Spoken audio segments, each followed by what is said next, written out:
हमारे लिए जो है ये जो आपकी टॉपिक है तारुफ शरीयत, आपकी टॉपिक है जो आपने 6 नुकात में आपने इसको तकसीम किया है। इंशाअल्लाह ताला आपका खुलासा बाजी साहब करेंगे, आएँ और इस्तेफादा करें। जज़ाकल्लाह खैर। बिस्मिल्लाहिर्रहमानिर्रहीम। स्टेज पे तशरीफ़ फरमा मेहमानान खुसूसी convener Muslim personal law board Jalisa Sultana Yasin Badi साहबा और मेरी दीनी बहन इस्लाम में मेरी जो कोशिशों की साथी मोहतरमा फहमीदा बादी साहबा और तमाम ही हाज़रीन का इस्लामी तरीक़े से इस्तक़बाल है। अस्सलामु अलैकुम व रहमतुल्लाहि व बरकातुहू। वालेकुम अस्सलाम व रहमतुल्लाह। फ़अऊज़ु बिल्लाहि मिनश शैतानिर रजीम। बिस्मिल्लाहिर रहमानिर रहीम। अल्हम्दुलिल्लाहि रब्बिल आलमीन वस्सलातु वस्सलाम अला रसूलिहिल करीम अम्मा बाद। क़ाल अल्लाहु तआला लिकुल्लि जअलना मिनकुम शिरअतन व मिनहाजा। अल्लाह सुब्हानहू व तआला फरमाते हैं हमने हर एक के लिए शरीयत का एक तरीक़ा मुक़र्रर कर दिया है। अज़ीज़ सामीन, इंशाअल्लाह ताला आज मैं आप लोगों के आगे तारुफ़ शरीयत इस उन्वान पर बोलने की सादत हासिल करूँगी। अज़ीज़ सामीन, सबसे पहले हम जानेंगे शरीयत क्या है, शरीयत किस चीज़ को कहते हैं। शरीयत का माना ये है कि अल्लाह सुब्हानहू व तआला ने अपने बंदों के लिए ज़िंदगी गुजारने का जो तरीक़ा मुतय्यन किया है उसी को शरीयत कहते हैं। अज़ीज़ सामीन, अल्लाह सुब्हानहू व तआला ने इंसानियत के लिए आदम अलैहिस्सलाम से लेकर मोहम्मद सल्लल्लाहु अलैहि वसल्लम तक जो दीन नाजिल किया है उसको इस्लाम कहा जाता है।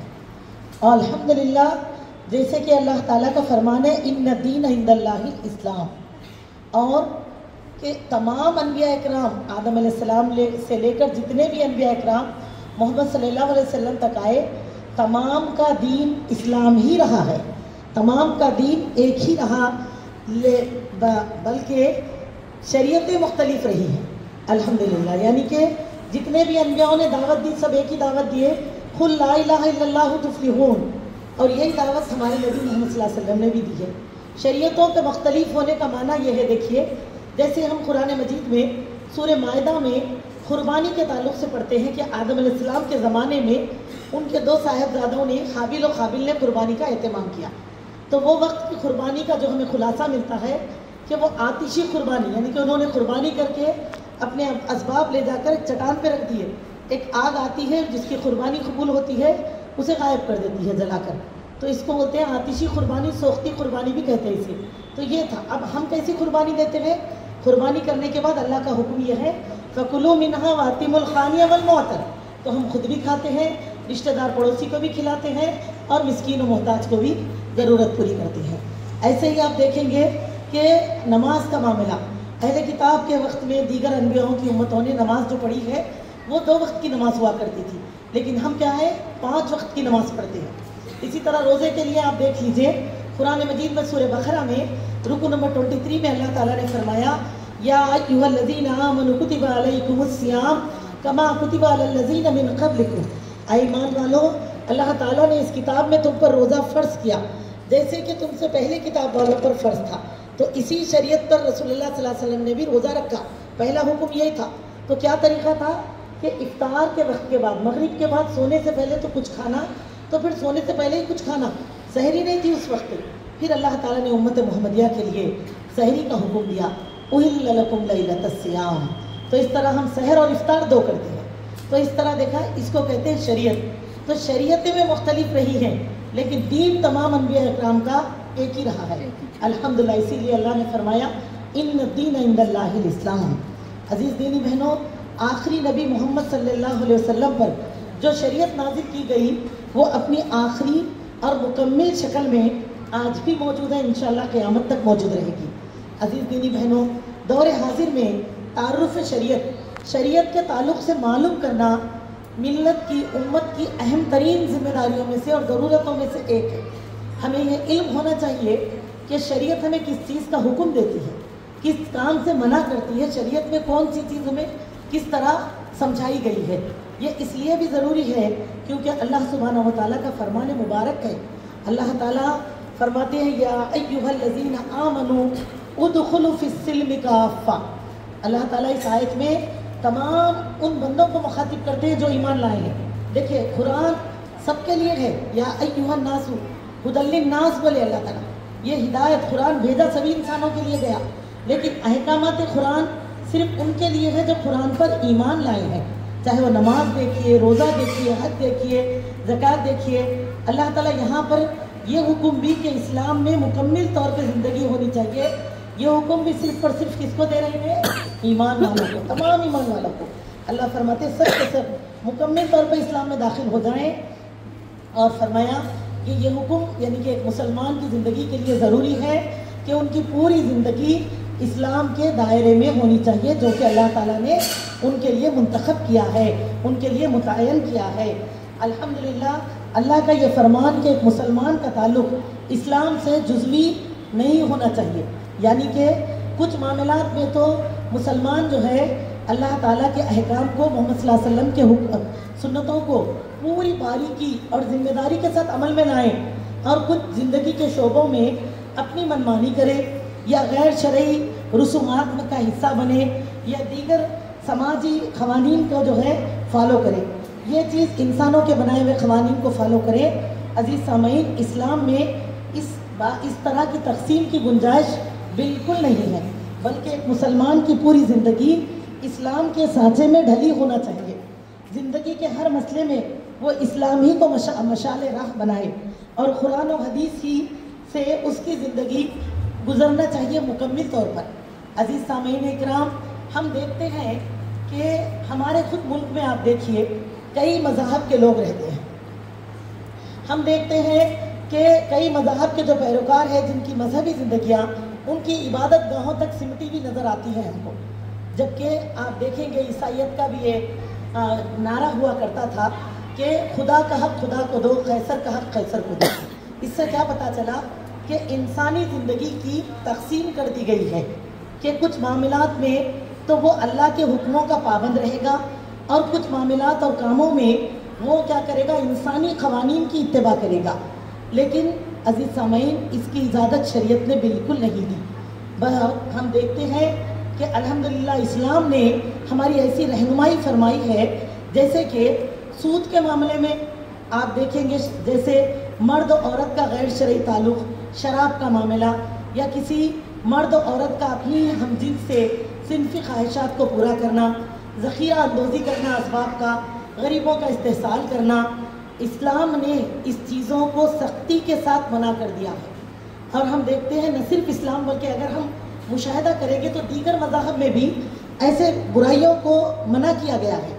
और जैसे कि हिंदू मजहबी किताबों में भी ये तालीम मौजूद है कि जैसा सूद खाना हराम है, ब्याज लेना मना है, बकिया दीगर बुराइयाँ भी। इसी तरह तौरात में भी आप देखेंगे, इंजील में भी देखेंगे।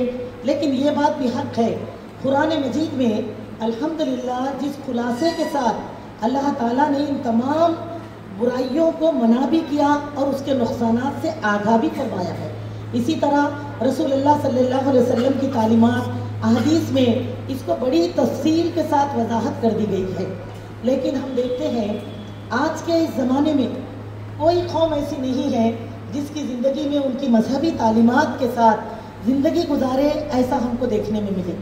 हालांकि जैसे कि कोई हिंदू अपने पुरोहितों पंडितों से ये नहीं पूछते हैं, हिंदू भाई बहन, कि हमको जो है ना इस हमारे मज़हब में ब्याज खाना है नहीं है, हमारे मज़हब में ये काम कैसे करना है। इसी तरह हालांकि उनकी तारीख़ें गवाह है कि वेदों में भी ऐसी तालीमात है जिसमें सूद वगैरह खाने से मना किया गया। इसी तरह तौरात में भी सूद को मना किया गया। इसी तरह इंजील में भी अल्लाह ने इस बात का हुक्म दिया। लेकिन हम देखते हैं कि ये जो मज़हब के पैरोकार हैं इन तमाम तालीमात की तरफ तवज्जो नहीं देते। लेकिन मेरी बहनों, इस गए गुजरी दुनिया हालात में भी अगर कोई कौम अपने मजहबी तालीमात से अपने रिश्ते को उस्तवार करके ज़िंदगी गुजारती है तो वो उम्मत मुस्लिमा है।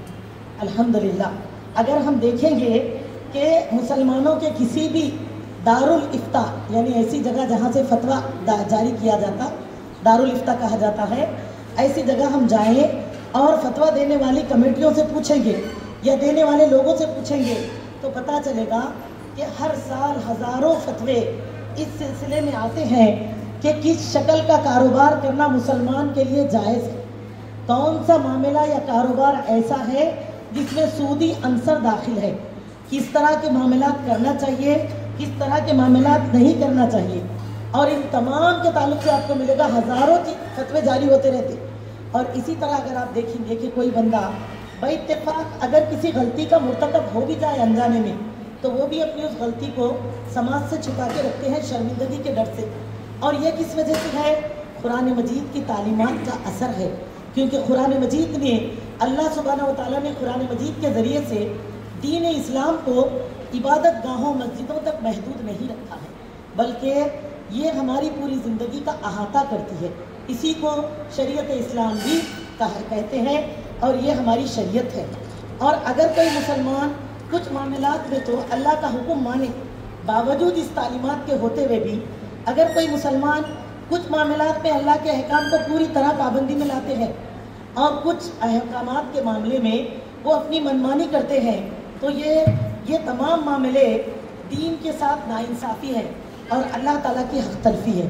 کیونکہ میری بہنوں، اللہ تعالیٰ فرماتے ہیں ان الحکم الا للہ، حکم یعنی کہ سارے فیصلے کرنا اور زندگی کے بارے میں سارے احکام جاری کرنا یہ صرف اللہ کا حق ہے۔ کیسے نہ ہو میری بہنوں، کیا اللہ لہ الخلق، اسی نے سب کو پیدا کیا ہے، وہ سب کا خالق ہے، تو حاکم ہونا بھی اسی کا حق ہے کہ وہ حکم کو جاری کرے اور بندے اس کی فرمانبرداری کرے۔ تو عزیز سامعین، یہ تو اس آیت کو اسی لیے بنیادی حیثیت حاصل ہے شریعت کے معاملے میں۔ اس آیت کی روشنی میں ہم مسلم پرسنل لا کی شریعت میں کیا اہمیت ہے اس کو بھی جان سکتے ہیں۔ عزیز سامعین، آئیے اب ہم یہ جانیں گے کہ شریعت میں جو احکام ہمیں دیے گئے ہیں اور جن باتوں کی ہمیں رہنمائی ملتی ہے اس کا خلاصہ کیا ہے۔ عزیز سامعین، ہمارے ماہرین فقہ نے اور ماہرین قانون نے اس شریعت کی جو تعلیمات ہمارے لیے ہے اس کو 6 حصوں میں بانٹ دیا ہے۔ آئیے دیکھتے ہیں وہ 6 حصے کیا کیا ہے۔ پہلا اعتقادات، دوسرا عبادات، تیسرا مناکحات، اور چوتھا معاملات و احکامات، پانچواں ہوتا ہے عقوبات، اور چھٹا اس کو کہتے ہیں احکامات سلطانیہ۔ آئیے اب ہم ایک ایک کا خلاصہ کرتے ہوئے جانیں گے مختصر سا۔ جیسے کہ اعتقادات، یعنی ان کا تعلق ہمارے عقیدے سے اور یقین سے ہوتا ہے، جس کا تعلق انسان کے دل اور اس کے یقین سے ہے، اعضاء و جوارح سے نہیں۔ یعنی کہ ہمارا اس بات پر یقین رکھنا، جیسے اللہ تعالیٰ کا ایک ہونے پر یقین رکھنا، ٹھیک ہے نا، یہ ہمارے دل سے رہتا دیکھیے تعلق۔ اسی طرح سے اللہ سبحانہ و تعالیٰ کا بندوں کی ہدایت اور رہنمائی کے لیے انسانوں میں سے انبیاءوں کا انتخاب کرنا اور ان کے ذریعے سے اپنے احکامات کو ان تک پہنچانا۔ اسی طرح آخری نبی محمد صلی اللہ علیہ وسلم کا نبوت کے اختتام پر اور آخری نبی ہونا۔ اسی طرح قرآن مجید کا اللہ کا کلام ہونا، اور جنت اور دوزخ ہے، یہ سب ہمارے یقین کرتے ہیں ہم اس پر، ہم نے آنکھوں سے دیکھا ہے۔ عالم برزخ ہے، یہ سب کیا ہے، ہمارے عقیدے میں آتے ہیں، جس پر ہمارا یقین ہے کہ یہ سب برحق ہے۔ الحمدللہ، اس کو اعتقادات کہتے ہیں، اس کا تعلق ہمارے دل، ہمارے ضمیر اور یقین سے ہوتا ہے۔ الحمدللہ۔ اب دیکھتے ہیں دوسرا، وہ جن کو عبادات کہا جاتا ہے، یعنی وہ عمل جس سے بندہ اپنے تعلق کو اپنے رب سے اپنی محبت کی ظاہری علامت بنا کر جوڑتا ہے۔ ہم اس پر عمل کرتے ہیں، اللہ سے اپنے تعلق کو جوڑتے ہیں اور اللہ کی خشیت کا اظہار کرتے ہیں۔ عبادات جیسے کہ نماز پڑھنا، روزہ رکھنا، زکوٰۃ دینا، حج بیت اللہ کرنا اور اس طرح کے تمام احکامات ہیں، یہ عبادات میں آتے ہیں۔ اب ہم دیکھتے ہیں تیسری قسم جس کو مناکحات کہا جاتا ہے، کہا گیا ہے۔ مناکحات جو کہ نکاح سے ماخوذ ہے۔ نکاح سے ماخوذ ہونا یعنی رشتہ داری کی بنا پر جو احکام پیدا ہوتے ہیں اور جو حقوق کے متعلق ہمیں اتباع کرنی ہوتی ہے، ان کو مناکحات کہا جاتا ہے۔ اور غور کریں گے میری دینی بہنوں تو تمام رشتوں کی بنیاد نکاح پر ہی قائم ہوتی ہے۔ دیکھیے، یعنی کہ جب نکاح ہوتا ہے تو پہلے ایک لڑکا لڑکی رشتے نکاح میں میاں بیوی کے رشتے میں بنتے ہیں، پھر ان سے اولاد ہوتی ہے، اور پھر جب یہ اولاد ہوتی ہے تو ماں کی طرف سے ننیال کا رشتہ بنتا ہے، رشتہ داریاں آتی ہیں، اور باپ کی طرف سے ددیال کے رشتے بنتے ہیں. اور اس طرح ہم دیکھتے ہیں کہ خاندان کے رشتے دونوں ہی طرف سے قائم ہوتے ہیں. تو رشتے کی بنیاد پر ایک انسان کا دوسرے انسان کو جو ذمہ داریاں، جو حقوق آتے ہیں ایک دوسرے پر عائد ہوتے ہیں، یہ سارے قوانین مناکحات میں سے آتے ہیں. جیسے کہ نکاح، طلاق، مہر، میراث، نفقہ، یہ تمام جو ہے اس میں مناکحات میں شمار ہوتے ہیں. تو اس معاملے میں بھی ہمارے لیے کیا ہے، اللہ نے جو احکام دیے ہیں اس کی تعلیمات کو جانیں. اب ہم دیکھتے ہیں چوتھی قسم، جس کو معاملات اور احکام، معاملات میں ہونے والے احکام کہا جاتا ہے. جیسے کہ سماج کا ایک شخص سے دوسرے شخص کے اوپر، اور ملک کے ایک شہری کا دوسرے شہری سے، یا رعایا کا حکومت سے مالی بنیاد پر جو تعلق ہوتا ہے، مالی ذمہ داریوں کی ادائیگی اور جو ایک دوسرے کی بنتی ہے، یہ سب چیزیں معاملات کہلاتی ہیں. جیسے دیکھیے، بیچنے والا ایک تاجر ہے تو ایک بیچنے والے ہوتے، ایک خریدنے والے ہوتے. تو یہ دونوں کی جو ایک دوسرے پہ حقوق ہے، اس معاملے میں بھی شریعت ہماری رہنمائی کرتی ہے. ایسا نہیں کہ ہم کسی معاملے میں منمانی کریں. ایک کرایہ دار کا مکاندار سے، مالک مکان کے کیا حقوق ہیں، کرایہ دار کی کیا ذمہ داریاں ہیں. اسی طرح ملازم کا مالک کے ساتھ، کسی کے ہاں کوئی نوکری کرتے ہیں، کوئی غلام ہے، تو مالک کے تعلق سے مالک پر ان کی کیا حقوق ہے اور ان پر مالک کے کیا حقوق ہے. یہ تمام باتیں، ان سب احکام کو معاملات کہا جاتا ہے. یہ 4 باتیں ہو گئی.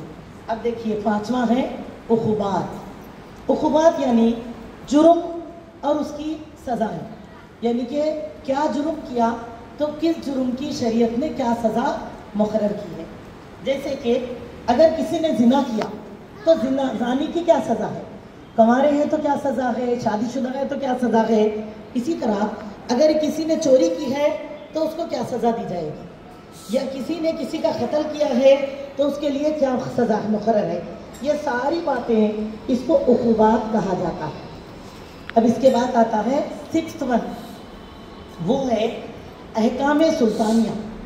احکام سلطانیہ یعنی جس میں آتے ہیں حکومت اور عوام کے درمیان پر جو احکام مقرر ہوتے ہیں.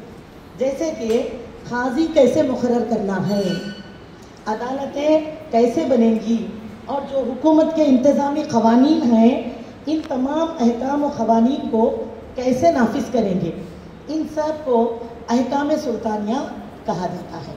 عزیز سامعین، الحمدللہ یہ 6 باتوں میں سے ہم دیکھتے ہیں کہ معاملات کو اور قرآن و سنت کو سامنے رکھ کر اگر ہم دیکھیں گے تو فقہاء اسلام نے یہ بات طے کی ہے کہ ان میں سے 4 قسم کے احکام، سمجھے کہ 6 احکام 6 حصوں میں بانٹ دیے شریعت کے احکام کو. ان میں سے 4 قسم تو پہلے والے 4 جیسے کہ یعنی کہ اعتقادات جو عقیدے سے ہیں، عبادات، اسی طرح معاملات اور مناکحات. ان چاروں باتوں کو، ان تمام قوانین کے سلسلے میں مسلمان کسی بھی ملک میں ہو، چاہے وہ اسلامی کنٹری میں ہو، غیر اسلامی کنٹری میں ہو، چاہے وہ یعنی کہ کسی بھی سفر میں خزر میں کبھی بھی معاملے کرے، تو یہ اس کے لیے ضروری ہے کہ ان احکام پر عمل پیرا ہونا ہے، اسی حساب سے عمل کرنا جیسے اللہ تعالیٰ نے حکم دیا ہے. زندگی کے ان شعبوں میں چاہے حکومت کی باغ ڈور کسی کے بھی ہاتھ میں کیوں نہ ہو، ہم کو اپنے شریعت کے حساب سے ہی اس پر عمل کرنا ہے. اسی کو مسلم پرسنل لا اور اس کو احوال شخصیہ بھی کہا جاتا ہے، جو کہ زمان اور مکان کے بدلنے سے بھی نہیں بنتے. یعنی کہ یہ انسان کی زندگی میں اس کے ساتھ ہمیشہ رہتے ہیں. اگر ہم کوئی بھی ملک میں ہیں تو ہم یہ نہیں بول سکتے کہ اس ایسے معاملات، یعنی کہ ہم غیر مسلم کنٹری میں ہیں تو عقیدے کے معاملے میں ہم ان کو نہیں فالو کر سکتے. ہم کہیں بھی رہیں گے تو عقیدہ ہمارا وہی رہے گا جو کلمہ توحید ہے. عبادتوں کے معاملے نبی صلی اللہ علیہ وسلم کی سنت پہ ہی کریں گے. نکاح وغیرہ کریں گے تو وہیں کے حساب سے کریں گے. ہم کوئی مغربی کنٹری میں ہیں تو وہاں کے حساب سے نہیں کریں گے. تو یہ ہمارے لیے حکم ہے کہ ہم کو ان تمام احکام کو اپنی شریعت کو ہر حال میں، جیسے زمان اور مکان کے بدلنے سے، وہ تو اگر ہم زمانہ بدلا، جیسے کہ 1500 سال پہلے نبی صلی اللہ علیہ وسلم نے جو حکم فرمایا، ابھی دیکھیے اتنے سال گزر گئے، اس سے ابھی اور 1000 سال گزریں گے، تب بھی प्यारे नबी सल्लल्लाहु अलैहि वसल्लम ने जिस तरह से सुन्नत में निकाह की तालीम दी, महर का हुक्म फरमाया, चाहे हमारे लिए रज़ात का हुक्म है, चाहे हमारे लिए विरासत की तकसीम है ना, इस तरह हिबा करना है कोई चीज़, तो ये सब क़वानीन वही रहेंगे जो अल्लाह के रसूल सल्लल्लाहु अलैहि वसल्लम की तरफ से चले आ रहे हैं। और इसी तरह ज़माने मका का बदलना वो तो मकामात, यानी कि हम किसी मुल्क में ऐसे रह रहे जहाँ पर इस्लामी हुकूमत है तो वहाँ तो मुकम्मिल अहकामात जो है इस्लामी रहेंगे, अब हमको अमल करने में कोई वो हर्ज नहीं रहेगा।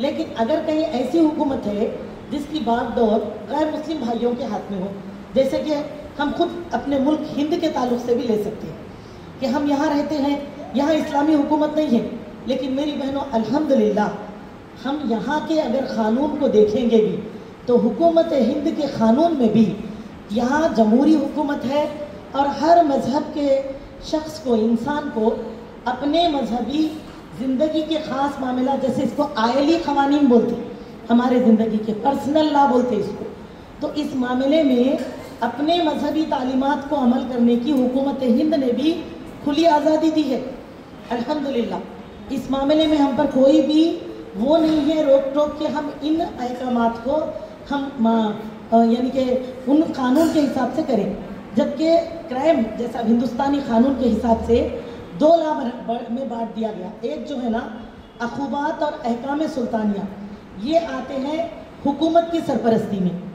जैसे कि अगर कोई बंदा जुर्म करेगा तो हम ये नहीं बोल सकते कि इस्लाम में चोरी की सज़ा हाथ काटना है, मेरे घर में चोरी हुई मैं चोर के हाथ काट देती हूँ, नहीं बोल सकते। क्यों? यहाँ की हुकूमत के हिसाब से इसको फॉलो करना है। और इसी तरह से हुकूमती कानून होगा, किसी का कत्ल हो गया, किसी की ज़मीन पे कब्जे हुए, कोई मारपीट हुए, और इसी तरह से कैसे खाजिन यानी कि हुकूमत कैसे क़वानीन नाफिज रखेंगी करेंगी, ये हम इस मामला हुकूमत की सरपरस्ती में रहेगा ये। और दीगर जो अब बाकी के अहकामात है वो हमारा सिविल लॉ, पर्सनल लॉ में आता है। और इस मामले में अल्हम्दुलिल्लाह हम अपने अल्लाह और उसके रसूल के बनाए हुए क़वानीन के हिसाब से, अहकामात के हिसाब से इसका इत्तिबा करेंगे। हाँ, कुछ बातें ऐसी है जो कि सिविल लॉ के अंदर पर्सनल में आती है सिविल लॉ में, लेकिन बावजूद इसके हम उसको हुकूमत के हिसाब से अमल में लाना। जैसे कि यहाँ के कानून के हिसाब से अगर कोई बंदा कारोबार करता है यहाँ, चाहे वो मुसलमान करो, चाहे वो गैर मुस्लिम करो, सिख करो, ईसाई करो, कोई भी करो, एक GST का कानून है। देखिए, हालांकि सिविल में आता है लेकिन ये कानून सबको बराबर फॉलो करना है। हम ये नहीं बोलेंगे कि हम ये नहीं अदा करेंगे क्योंकि हम फला मज़हब से है, या कोई भी नहीं कह सकते ऐसा। इसी तरह आप देखिए, जैसे कि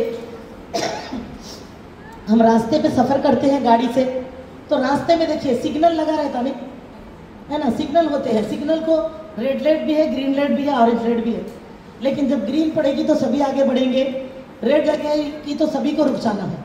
ये कानून सभी को फॉलो करना है। इस तरह के जो क़वानीन हैं, इसके लिए ज़रूरी है कि ये हम हुकूमत के बनाए हुए कानून के हिसाब से ही अमल में लाएंगे। लेकिन